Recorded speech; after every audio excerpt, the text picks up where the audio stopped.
Hello everybody, welcome back. My name is Kevin, founder and owner of survivalistboards.com, community of like-minded individuals. If you're not a member, get over there and get signed up. Always looking for new members, always looking for like-minded individuals to join the community.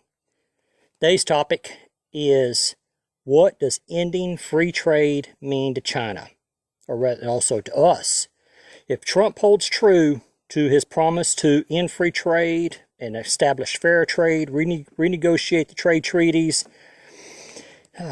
label China as a currency manipulator, all this and that, what does it mean for us? And you're probably saying, Kevin, you promised, you said you weren't going to do any more political videos. Guys, this is not a political video.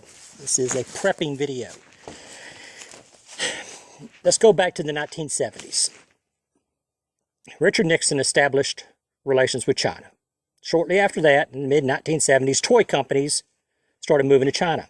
All these little Hot Wheels cars and stuff, all these little small toys that you see, they used to be made in the United States. And people used to be able to earn a fair living by making even the smallest little thing.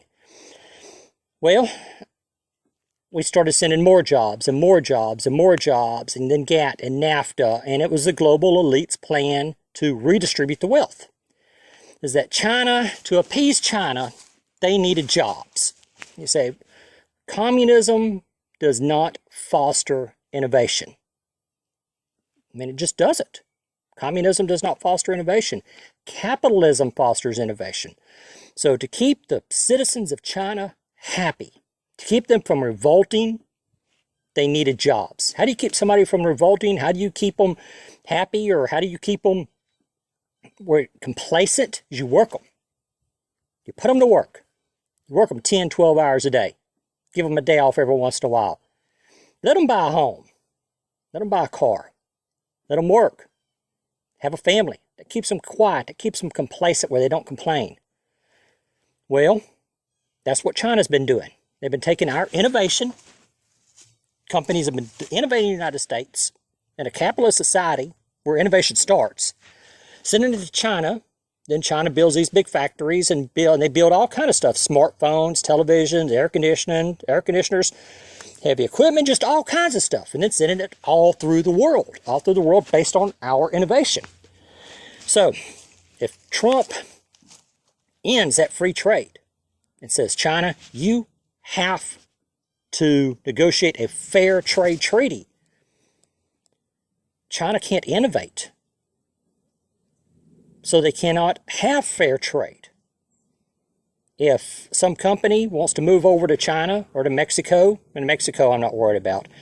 If China, in the end, they're going to face a tariff.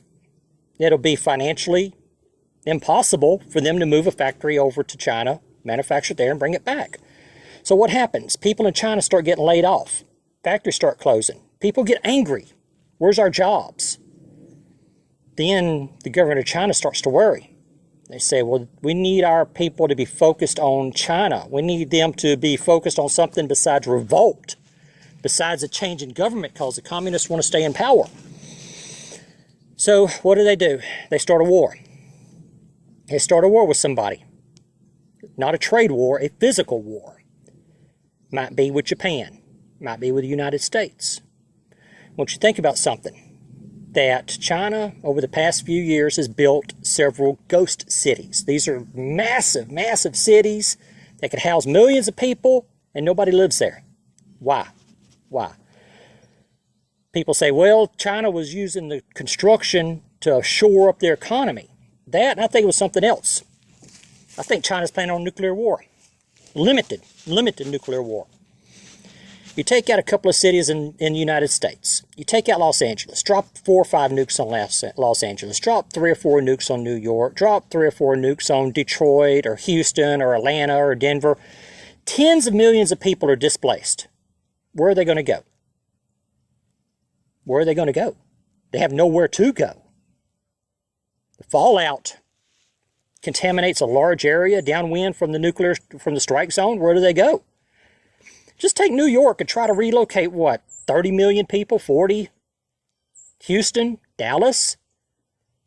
It would be a nightmare to relocate those many people with housing, suitable housing. China, take out a city of 30 million people, No problem. We've got a ghost city over here. We take 30 million, we take 20 million here, 20 million there, 10 million over there. No problem. We already got it fixed up.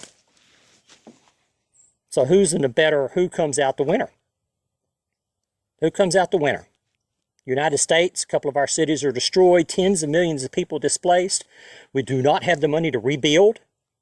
It took centuries to build New York, Philadelphia, Washington, D.C. And these cities have been growing a little bit over the centuries. From the 1700s. Then they're leveled. Where's the money going to come from to rebuild a city that took 200 years to build? Or even 150 years? Or 100 years? Where are you going to come up with the money, the resources, the materials to rebuild that city? China doesn't have to. The city gets demolished. Hey, that's a contaminated zone. Nobody goes in there. It's another Chernobyl. We'll let it go back to nature. No big deal. We're taking everybody from there. We'll move them over here, and life will never interrupt. So China has a choice. They don't have much of a choice either. So they're going to have to do something. If Trump ends free trade and brings the jobs back to the United States like what he says, China will have to do something to keep their people quiet. That's the easiest way to do that. War. Then there's global elites. They do not want Trump making progress, undoing decades of their globalist agenda, which is redistributing wealth from the United States to all the other countries, and also exploiting cheap labor. So what's the easiest way to stop Trump? War. War. War with somebody. That way people aren't focused on health care. They're not focused on building factories. They're focused on revenge for whatever somebody did to us. Tens of thousands, hundreds of thousands of young men go into the military, go off to fight rather than building factories. Rather than them looking for jobs, rather than hundreds of thousands of young men looking for jobs and being on unemployment rolls and going to college, they're sent off to war. Big distraction.